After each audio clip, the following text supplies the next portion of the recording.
Siempre hemos oído decir que el tiempo lo cura todo. No estamos de acuerdo con ello. Las heridas jamás desaparecen. Con el tiempo, la mente y el cuerpo, para mantener su cordura, las cubre con una cicatriz y el dolor disminuye, pero nunca desaparece. Estas heridas son causadas por el odio y la ignorancia, que dan paso a la injusticia.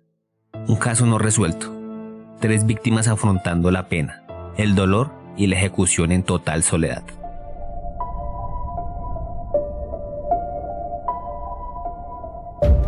Estás escuchando Puertas al Misterio.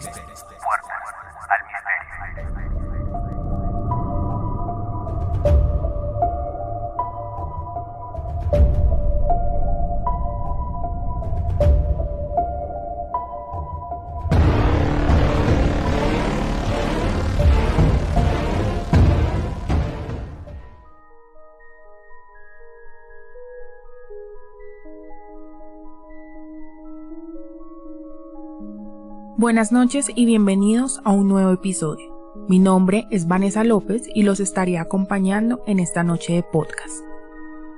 Buenas noches, Vanessa, y buenas noches a todos nuestros oyentes. Mi nombre es Diego Galindo y hoy abriremos las puertas al misterio con una historia que sin duda estremecerá sus corazones. La historia de hoy nos transporta a mitad del siglo XX en Alcolu, una pequeña localidad en Carolina del Sur, en Estados Unidos. Más exactamente en el año de 1944. Es bien sabido que esa era una época donde el racismo y las leyes de segregación imperaban en el sur de los Estados Unidos.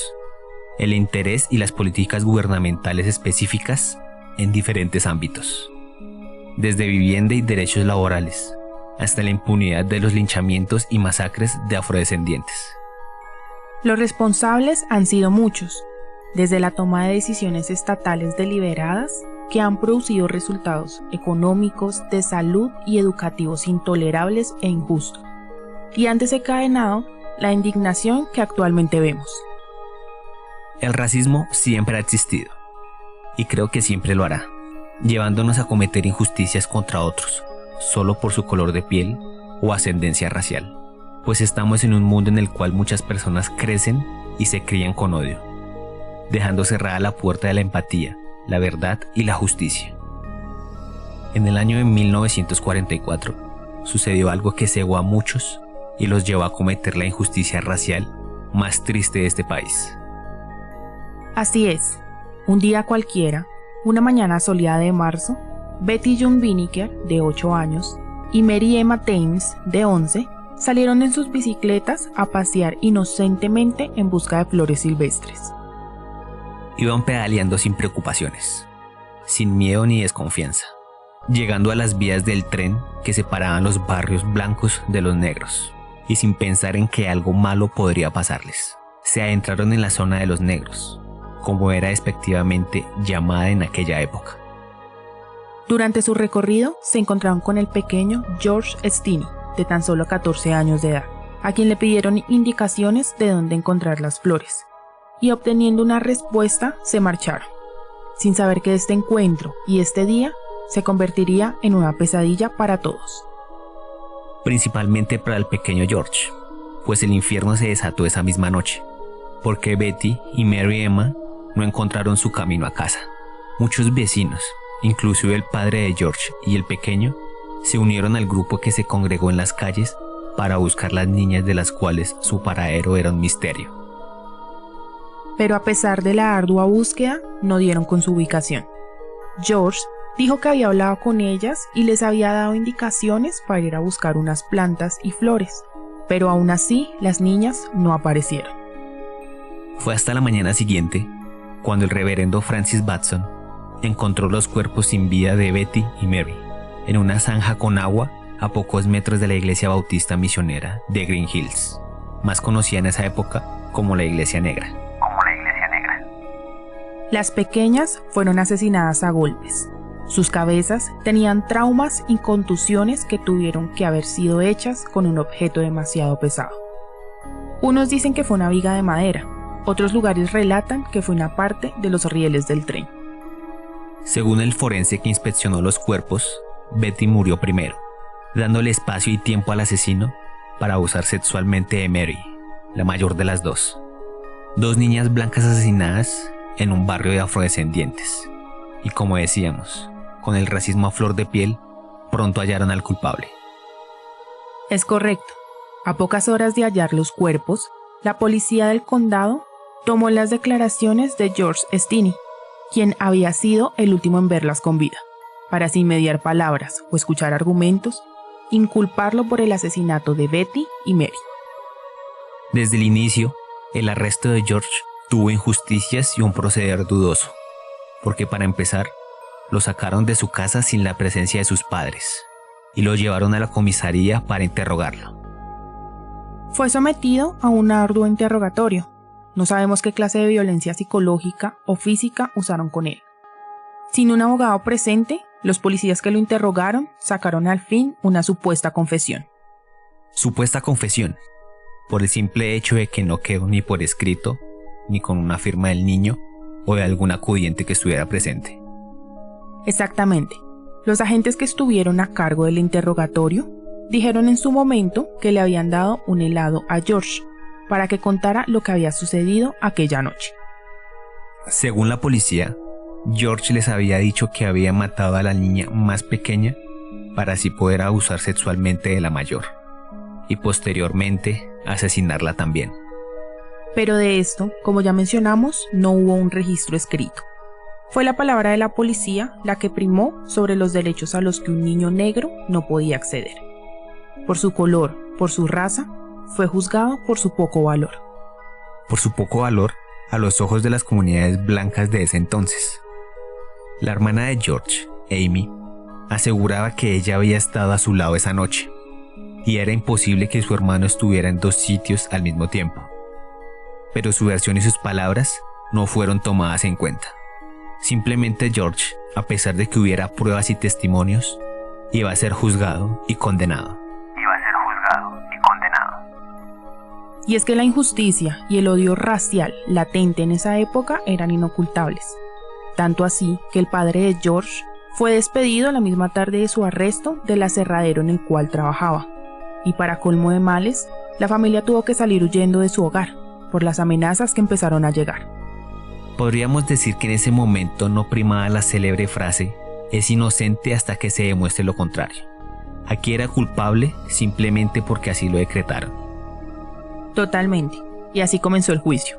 Casi 83 días de martirio, menos de un mes después del asesinato. Un juicio que se desarrolló sin las más mínimas garantías, en la soledad absoluta, sin apoyo y sin compañía. Ni un solo afroamericano pudo estar presente, tampoco su familia, que fue condenada al exilio por miedo a morir por linchamientos a manos de la comunidad.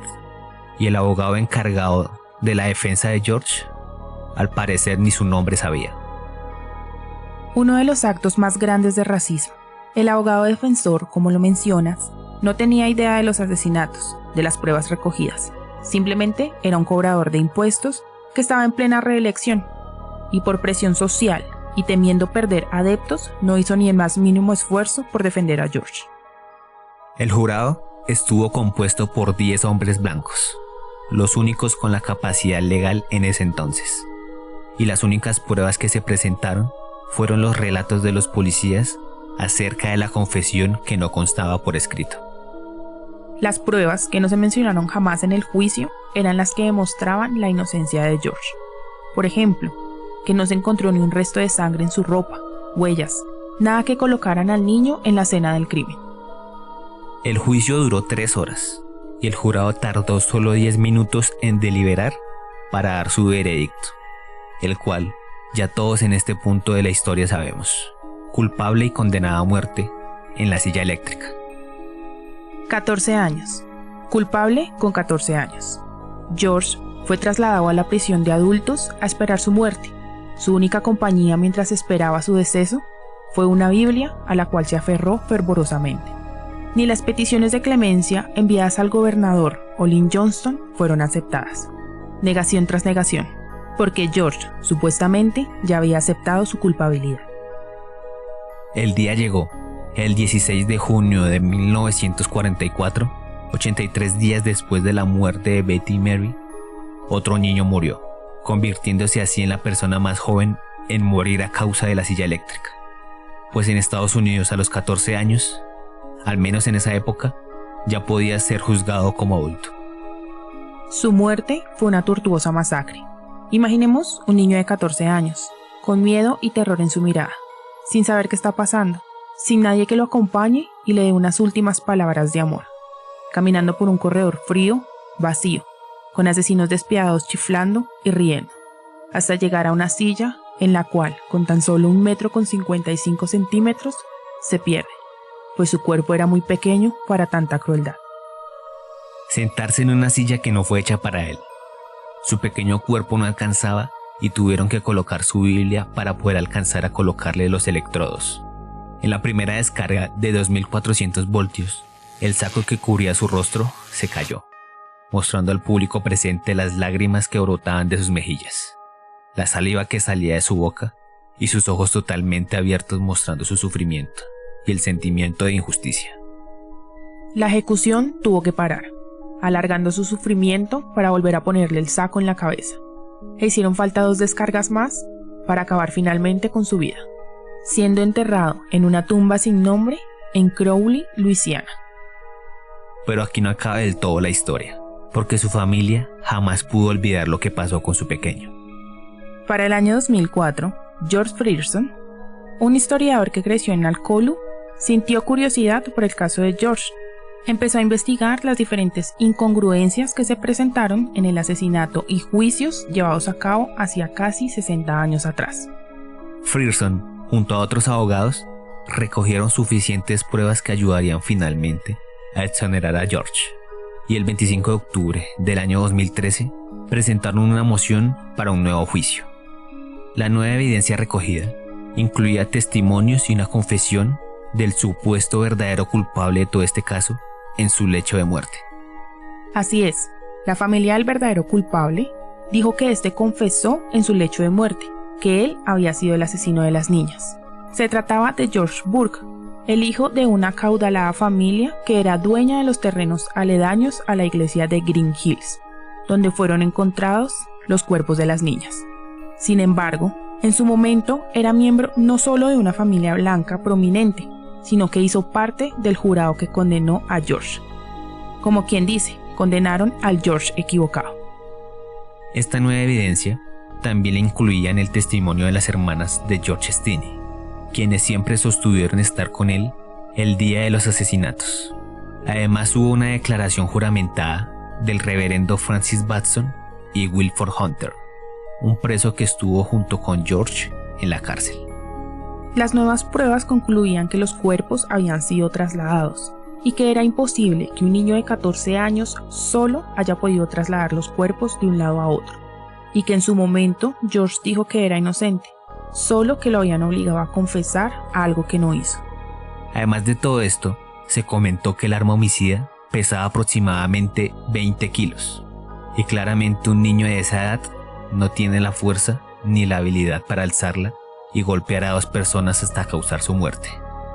Finalmente, después de todas estas pruebas que comentamos, en diciembre del año 2014, 70 años después de la ejecución de George, la jueza del Tribunal del Circuito, Carmen Mullen, no aprobó el juicio, sino que exoneró de los cargos a George y anuló su condena, dictaminando que no se había dado un juicio justo. La jueza Mullen también dijo que la ejecución de un niño de 14 años constituía un castigo cruel e inusual, pues nadie puede justificar que un niño sea forzado, acusado, condenado y ejecutado sin las mínimas garantías. Después de esto, las familias de las niñas expresaron su decepción con el fallo a favor de George, porque estaban seguras y están seguras de su culpabilidad. La sobrina de Betty afirmó que tanto ella como su familia han investigado arduamente el caso y saben que no hay más culpable que George. Y no solo eso, dicen que en la década de los 90, uno de los oficiales que había arrestado a George le dijo que no dudaran nunca de la culpabilidad del niño. E irónicamente, dicen que la confesión en lecho de muerte no es válida, porque no quedó por escrito, así como la supuesta confesión de George y las pruebas anexadas por la policía. En la contraparte, las hermanas de George Steiny recibieron con alegría melancólica la noticia de exoneración. A pesar de no poder traerlo de vuelta, pudieron limpiar su nombre. Cuando una de sus hermanas recibió la noticia, elevó sus manos al cielo y dijo: «Gracias, Jesús». Ahora ya hay una tumba con su nombre, porque antes no la había. Su inocencia y el dolor de pensar que no volverá, y lo último en ver, fueron desconocidos ansiando y celebrando su ejecución. Una historia triste con un final amargamente feliz. 70 años tuvieron que pasar para demostrar la inocencia de un niño que fue condenado por su color. Un niño que fue acusado sin legitimidad. Un niño que inspiró muchas obras y películas, entre ellas la galardonada Milla Verde. Sin duda, es un capítulo que pasó a la historia, que finalmente tuvo el final esperado por muchos, que hubiera sido mejor que llegara antes de su ejecución. A pesar de todo el dolor, la pena y el sufrimiento, la verdad siempre llega. Siempre será más fuerte que el engaño y el desdén. Y tarde o temprano, las injusticias siempre serán esclarecidas. Al principio quizá todos conocimos esta historia por la película de Milagros Inesperados, como fue traducido su nombre al español. Y sé que todos nos llegamos a conmover con el desenlace de esa historia, que finalmente fue inspirada por esta que acabamos de relatar. En una época llena de racismo, de inequidad social, y tengamos en cuenta que fue en los años 40. De ahí en adelante, las injusticias raciales y sociales se incrementaron. Hasta hoy en día se siguen presentando todo tipo de polémicas raciales. Y es imposible, o casi imposible, entender cómo es que siguen sucediendo estas cosas. Tuvieron que pasar mártires como Martin Luther King o Malcolm X para que de cierta forma intentaran controvertir todo lo que sucedía y plantaran sus granos de arena por el bien de estas comunidades que a la final han sufrido mucho dentro de este país y en el mundo en general. Esta historia nos podría dejar una enseñanza de que todos somos iguales, independientemente de nuestra clase social, de nuestro color de piel, de nuestra religión o nuestra posición política. Todos tenemos las mismas facultades para llegar a la cima. Y es momento de que podamos avanzar como humanidad y no como raza o posiciones, para así poder ver un amanecer más feliz. Y así finaliza nuestro programa de hoy en Puertas al Misterio, donde la realidad es más fuerte que la ficción.